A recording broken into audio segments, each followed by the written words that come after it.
ಎಲ್ಲರಿಗೂ ನಮಸ್ಕಾರ. Welcome to my channel Sonu special. ಇವತ್ತು ತುಂಬ ಸುಲಭವಾಗಿ ಟೊಮೊಟೊ ಪುಲಾವ್ನ ಯಾವ ರೀತಿ ಮಾಡೋದು ಅಂತೇಳಿ ನೋಡ್ಕೊಳ್ಳೋಣ. ವಿಡಿಯೋನ ಶುರು ಮಾಡೋದಕ್ಕಿಂತ ಮುಂಚೆ ನೀವು ನನ್ನ ಚಾನಲ್ಗೆ ಹೊಸಬ್ರಾಗಿದ್ದರೆ ಈ ಕೂಡಲೇ ಕೆಳಗಡೆ ಕಾಣಿಸ್ತಾ ಇರೋ ರೆಡ್ ಕಲರ್ ಸಬ್ಸ್ಕ್ರೈಬ್ ಬಟನ್ ಮೇಲೆ ಕ್ಲಿಕ್ ಮಾಡಿ, ಹಾಗೆ ಪಕ್ಕದಲ್ಲೇ ಕಾಣಿಸೋ ಬೆಲ್ಲೈಕನ್ ಮೇಲೆ ಕೂಡ ಕ್ಲಿಕ್ ಮಾಡಿ ನನ್ನ ಮುಂದಿನ ವಿಡಿಯೋ ನೋಟಿಫಿಕೇಷನ್ಗಾಗಿ. ಬನ್ನಿ ಇವಾಗ ಟೊಮೊಟೊ ಪುಲಾವ್ನ ಯಾವ ರೀತಿ ಮಾಡೋದು ಅಂತೇಳಿ ನೋಡ್ಕೊಳ್ಳೋಣ. ಸ್ಟವ್ ಮೇಲೆ ನಾನಿಲ್ಲೊಂದು ಕುಕ್ಕರ್ ಇಟ್ಕೊಂಡಿದ್ದೀನಿ. ಇದಕ್ಕೆ ಸುಮಾರಾಗಿ ಒಂದು 2 ಟೇಬಲ್ ಸ್ಪೂನಷ್ಟು ಎಣ್ಣೆ ಹಾಕ್ಕೊಳ್ತಾ ಇದ್ದೀನಿ.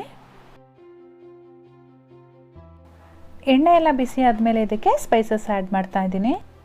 ನಾನಿಲ್ಲಿ ಮೆಣಸು, ಲವಂಗ, ಹಾಗೆ ಇದು ಜಾವಿತ್ರಿ, ಒಂದು ಮರಾಠಿ ಮೊಗ್ಗು, ಒಂದು ಅನಾನಸ್ ಮೊಗ್ಗು, ಹಾಗೆ ಸ್ವಲ್ಪ ಚಕ್ಕೆ, ಒಂದು 2 ಬಿರಿಯಾನಿ ಎಲೆ ಇಷ್ಟನ್ನು ಕೂಡ ತೊಗೊಂಡಿದ್ದೀನಿ. ಇದನ್ನೆಲ್ಲ ಕಾಯ್ದಿರೋ ಅಂಥ ಎಣ್ಣೆ ಒಳಗಡೆ ಹಾಕ್ಕೊಂಡು ಒಂದು 20 ಸೆಕೆಂಡು ಬಾಡಿಸ್ಕೊಳ್ಳೋಣ.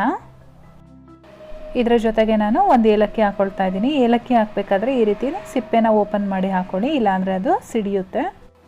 ಇವಾಗ ಇದನ್ನೆಲ್ಲ ಒಂದು 20 ಸೆಕೆಂಡು ಬಾಡಿಸ್ಕೊಂಡಾದಮೇಲೆ ನಾನಿಲ್ಲಿ ಒಂದು ಈರುಳ್ಳಿನ ಹಾಕ್ತಾ ಇದ್ದೀನಿ. ದೊಡ್ಡ ಗಾತ್ರದ ಈರುಳ್ಳಿನ ಈ ರೀತಿ ಉದ್ದುದ್ದವಾಗಿ ಕಟ್ ಮಾಡಿ ಇಟ್ಕೊಂಡಿದ್ದೆ. ಆ ಈರುಳ್ಳಿನ ಇದರೊಳಗಡೆ ಸೇರಿಸ್ಕೊಳ್ತಾ ಇದ್ದೀನಿ. ಜೊತೆಗೆ 2 ಹಸಿಮೆಣಸಿನ್ಕಾಯಿನೂ ಕೂಡ ಸೇರಿಸ್ಕೊಳ್ತಾ ಇದ್ದೀನಿ.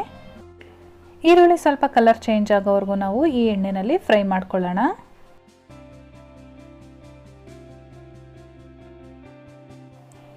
ಈರುಳ್ಳಿ ನೋಡಿ ಇವಾಗ ಸ್ವಲ್ಪ ಟ್ರಾನ್ಸ್ಪರೆಂಟ್ ಆಗಿದೆ. ಈ ಟೈಮಲ್ಲಿ ನಾನು ಟೊಮೊಟೊ ಆ್ಯಡ್ ಮಾಡ್ತಾ ಇದ್ದೀನಿ. ನಾನಿಲ್ಲಿ 2 ದೊಡ್ಡ ಗಾತ್ರದ ಟೊಮೊಟೊನ ಕಟ್ ಮಾಡಿ ಇಟ್ಕೊಂಡಿದ್ದೆ. ಆ ಟೊಮೊಟೊನ ಇದರೊಳಗಡೆ ಸೇರಿಸ್ಕೊಳ್ತಾ ಇದ್ದೀನಿ.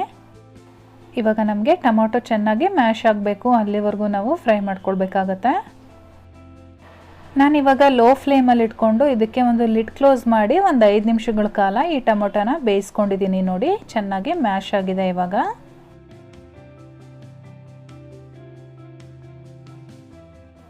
ಇವಾಗ ಇದರೊಳಗಡೆ ನಾನು ಒಂದು ಅರ್ಧ ಕಪ್ಪಷ್ಟು ಫ್ರೋಝನ್ ಬಟಾಣಿನ ಸೇರಿಸ್ಕೊಳ್ತಾ ಇದ್ದೀನಿ. ನಿಮ್ಮಲ್ಲಿ ಹಸಿ ಬಟಾಣಿ ಅಥವಾ ಫ್ರೋಝನ್ ಬಟಾಣಿ ಇಲ್ಲ ಅಂತ ಅಂದರೆ ಒಣಗಿರೋ ಬಟಾಣಿ ಯೂಸ್ ಮಾಡ್ಬೋದು. ಇವಾಗ ಇದಕ್ಕೆ ನಾನೊಂದು ಅರ್ಧ ಟೇಬಲ್ ಸ್ಪೂನಷ್ಟು ಗರಂ ಮಸಾಲ ಪೌಡ್ರು, ಹಾಗೆ 1 ಟೇಬಲ್ ಸ್ಪೂನಷ್ಟು ಸಾಂಬಾರು ಪೌಡ್ರು, ಜೊತೆಗೆ ರುಚಿಗೆ ತಕ್ಕಷ್ಟು ಉಪ್ಪನ್ನು ಸೇರಿಸ್ಕೊಂಡಿದ್ದೀನಿ. ಇವಾಗ ಇದನ್ನೆಲ್ಲ ಚೆನ್ನಾಗಿ ಒಂದ್ಸರಿ ಮಿಕ್ಸ್ ಮಾಡ್ಕೊಳ್ಳೋಣ. ನೀವೇನಾದರೂ ಒಣಗಿರೋ ಬಟಾಣಿ ಹಾಕ್ತಾ ಇದ್ದೀರಾ ಅಂದರೆ ಈರುಳ್ಳಿನ ಒಗ್ಗರಣೆಗೆ ಹಾಕ್ತಿರಲ್ಲ ಆ ಟೈಮಲ್ಲೇ ಹಾಕ್ಕೊಳ್ಳಿ. ನಾನು ಹಸಿ ಬಟಾಣಿ ಹಾಕಿರೋದ್ರಿಂದ ಲಾಸ್ಟಲ್ಲಿ ಹಾಕ್ಕೊಂಡಿದ್ದೀನಿ. ಇವಾಗ ನಾನು 1 ಕಪ್ಪು ಅಕ್ಕಿನ ಸೇರಿಸ್ಕೊಳ್ತಾ ಇದ್ದೀನಿ. ನಾನಿಲ್ಲಿ ಅಕ್ಕಿನ ನೆನೆಸಿಲ್ಲ, ಚೆನ್ನಾಗಿ ತೊಳೆದು ಹಾಕ್ಕೊಂಡಿದ್ದೀನಿ ಅಷ್ಟೇ. ಇವಾಗ ಚೆನ್ನಾಗಿ ಒಂದ್ಸರಿ ಮಿಕ್ಸ್ ಮಾಡ್ಕೊಳ್ಳೋಣ. ಈ ಮಸಾಲೆ ಜೊತೆ ಅಕ್ಕಿ ಎಲ್ಲ ಚೆನ್ನಾಗಿ ಹೊಂದ್ಕೊಳ್ಳೋ ರೀತಿ. ಅಕ್ಕಿ ಎಲ್ಲ ಚೆನ್ನಾಗಿ ಮಿಕ್ಸ್ ಆದಮೇಲೆ ಇದಕ್ಕೆ ನೀರನ್ನು ಸೇರಿಸ್ಕೊಳ್ತಾ ಇದ್ದೀನಿ. ನಾನಿಲ್ಲಿ 1 ಕಪ್ ಅಕ್ಕಿಗೆ 2 ಕಪ್ ನೀರು ಹಾಕ್ತಾ ಇದ್ದೀನಿ, 1:2 ರೇಷಿಯೋ ಥರ. ಇವಾಗ ಇದನ್ನೆಲ್ಲ ಚೆನ್ನಾಗಿ ಒಂದ್ಸರಿ ಮಿಕ್ಸ್ ಮಾಡ್ಕೊಳ್ಳೋಣ.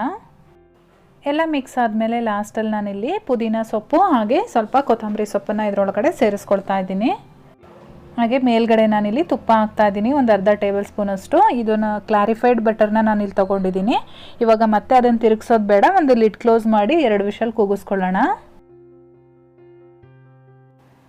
2 ವಿಷಲ್ ಆದಮೇಲೆ ಪ್ರೆಷರ್ ಎಲ್ಲ ಹೋದ್ಮೇಲೆ ನಾನಿಲ್ಲಿ ಲಿಡ್ ಓಪನ್ ಮಾಡ್ತಾ ಇದ್ದೀನಿ.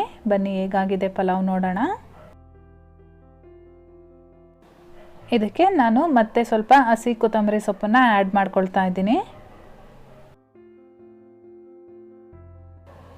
ಇವಾಗ ಇದನ್ನು ನೀಟಾಗಿ ಮಿಕ್ಸ್ ಮಾಡಿ ಬಿಸಿ ಬಿಸಿ ಇದ್ದಂಗೆ ಸರ್ವ್ ಮಾಡಿ. ತುಂಬಾ ಚೆನ್ನಾಗಿರುತ್ತೆ. ಮೊಸರು ಬಜ್ಜಿ ಜೊತೆ ಸರ್ವ್ ಮಾಡಿದ್ರಂತೂ ಇನ್ನೂ ತುಂಬಾ ಚೆನ್ನಾಗಿರುತ್ತೆ. ಇವತ್ತಿನ ಈ ಬ್ರೇಕ್ಫಾಸ್ಟ್ ರೆಸಿಪಿ ನಿಮಗೆಲ್ಲ ಇಷ್ಟ ಆಗಿದೆ ಅಂತ ತಿಳ್ಕೊತೀನಿ. ಇಷ್ಟ ಆಗಿದ್ರೆ ಇವಾಗಲೇ ಒಂದು ಲೈಕ್ ಕೊಡಿ, ಹಾಗೆ ನಿಮ್ಮ ಫ್ಯಾಮಿಲಿ ಮತ್ತು ಫ್ರೆಂಡ್ಸ್ ಜೊತೆ ಶೇರ್ ಮಾಡ್ಕೊಳ್ಳಿ.